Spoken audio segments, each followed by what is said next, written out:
नमस्कार बच्चों, आज हम रस निष्पत्ति पर चर्चा करेंगे।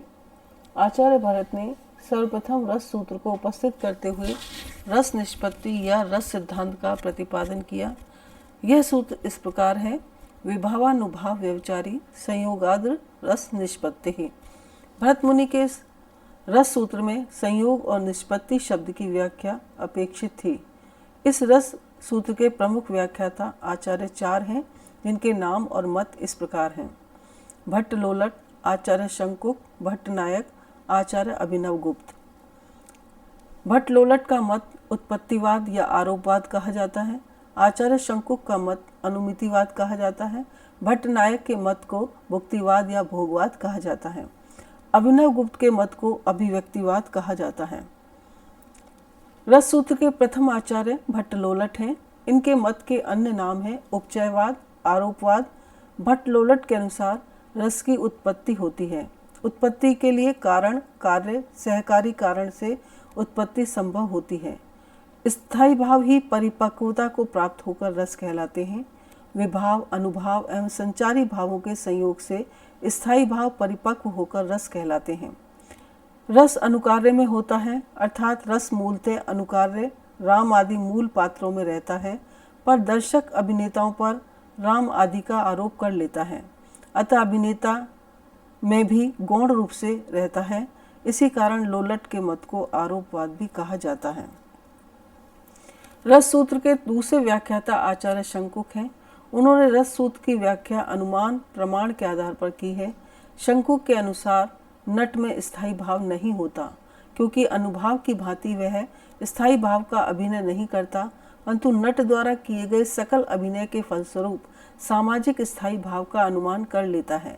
जैसे चित्र में चित्रित घोड़ा वास्तविक घोड़ा नहीं होता है, परंतु दृष्टा उस चित्र को देखकर अश्व होने का अनुमान कर लेता है। उसी प्रकार रंग मंच पर जो पात्र राम सीता आदि का अभिनय कर रहा है, वह वास्तविक में राम सीता आदि नहीं है। फिर भी दर्शक अपनी कलात्मक संवेदना से मूल पात्र का अनुमान कर आनंद मग्न हो जाता है।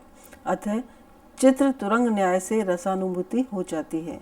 अतः शंकुक के मतानुसार संयोग का अर्थ अनुमान और निष्पत्ति का अर्थ है अनुमिति। रस सूत्र के तीसरे व्याख्याता आचार्य भट्ट नायक हैं।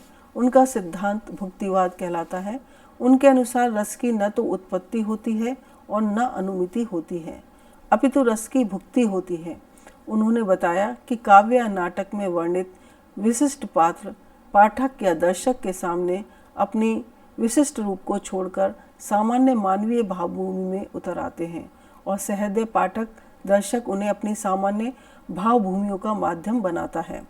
इस प्रक्रिया में विभावादि का साधारणीकरण हो जाता है और भावकत्व एवं भोजकत्व व्यापार से रस की भुक्ति या भोग होता है, जिससे आनंदानुभूति होती है। इसमें भोज्य भोजकत्व संबंध स्वीकार किया जाता है।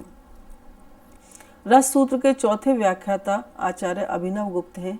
उनके अनुसार रस की न तो उत्पत्ति होती है, न अनुभूति होती है और न ही भुक्ति होती है, अपितु रस की अभिव्यक्ति होती है।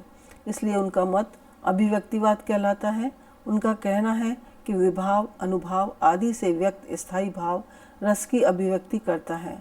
इस प्रक्रिया में उन्होंने भट्ट नायक के साधारणीकरण के सिद्धांत को अपनी मान्यता प्रदान की है। उन्होंने कहा कि काव्य पढ़ते हुए या नाटक देखते हुए व्यक्ति स्व और पर का भेद भूल जाता है। इसमें ऐसी प्रगाढ़ तन्मयता आ जाती है कि वह स्वार्थ वृत्ति से परे पहुंचकर स्वयं के अवचेतन में आनंद की अभिव्यक्ति का स्वयं ही अनुभव करने लगता है और ब्रह्मानंद सहोदर के समान रसास्वाद से आनंद मग्न हो जाता है। इसमें व्यंग व्यंजक भाव संबंध स्वीकार किया गया है। उक्त चारों वादों में आचार्य अभिनव गुप्त का अभिव्यक्तिवाद ही सर्वाधिक श्रेष्ठ माना गया है और परवर्ती सभी आचार्यों ने इसे ही रस निष्पत्ति या रसास्वाद का सही सिद्धांत स्वीकार किया है। धन्यवाद।